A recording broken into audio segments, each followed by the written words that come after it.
I was 36 when my daughter was born, and man, I was so scared. You're probably thinking, well, why are you so scared for? Because my wife at the time of the birth, she had very high blood pressure, so high they had to hospitalize her. The next day they tell me, okay, you can take your daughter home. I'm thinking, what?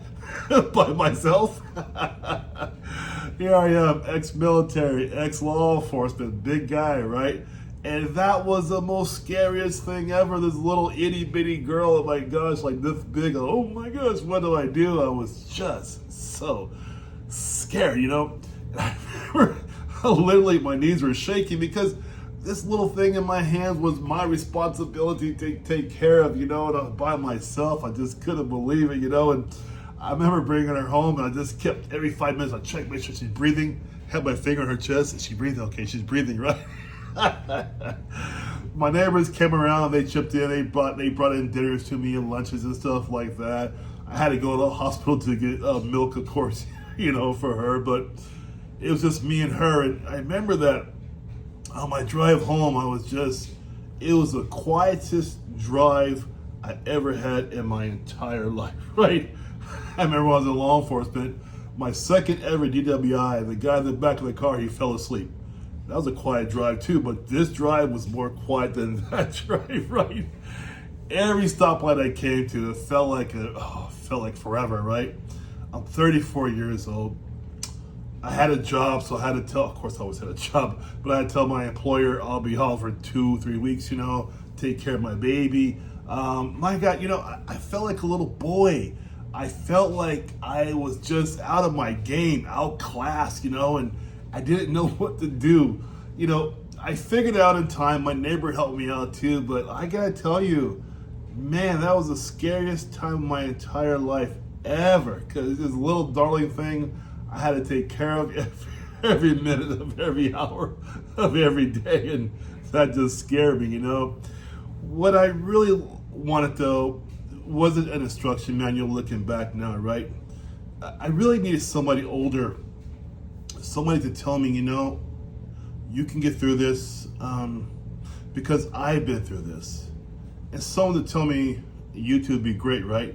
And can relate to me and say, you know what? This is how you figure it out. This is what you do. This is how you do it. You stay strong. You feed her. You take care of her. You love her. You hold her. I mean, and someone to tell me, you know, your fears are normal. It's okay. And so, if I found another guy my age, it might be okay, right? But if I found somebody older, right, online, someone who just tell me, you know, this is the greatest gift you're ever going to have. And it's the biggest thing, the most important thing in your life is her, right? And I know somebody older could have told me that, and I would have been glued to the screen. Okay, tell me more, tell me more.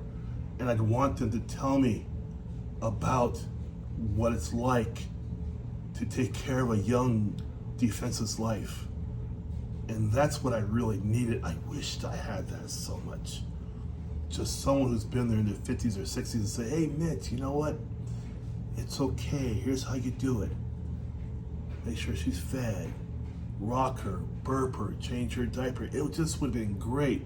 Yes, I was taught that by the nurse, change her diapers and all that. That was great, but it would have been so good to have that YouTube companion there to show me. And this is what I want to tell you.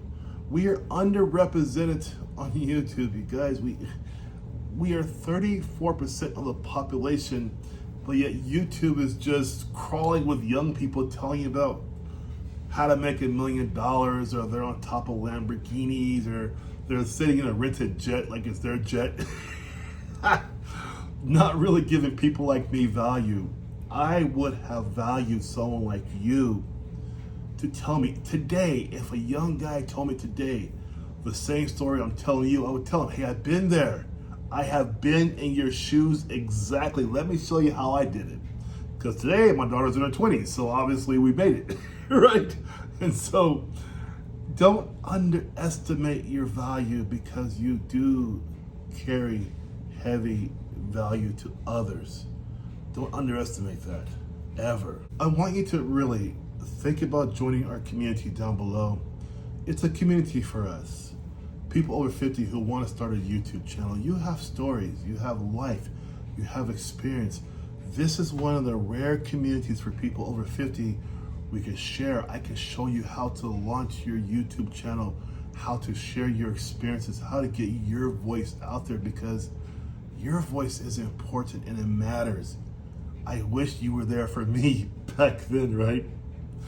And also too, I want to tell you, in my quiet time, I like to read a lot. And one of my favorite books right now I wanted to recommend to you is called The Second Mountain, The Quest for a Moral Life. It's by David Brooks. It's a really good reading experience because he understands what we're going through in our age. And he has such a deep perspective. There's a link down there for that book as well. It's a really great book. But you guys, please don't hold back of that knowledge. Join our community down below. Become a part of it. We can grow and be strong and really have a fun community. It's very engaging. It's coffee time. We share ideas. We support each other. It's all there for you. All right, you guys take care. And where were you when I was 34? All right, take care. Bye-bye.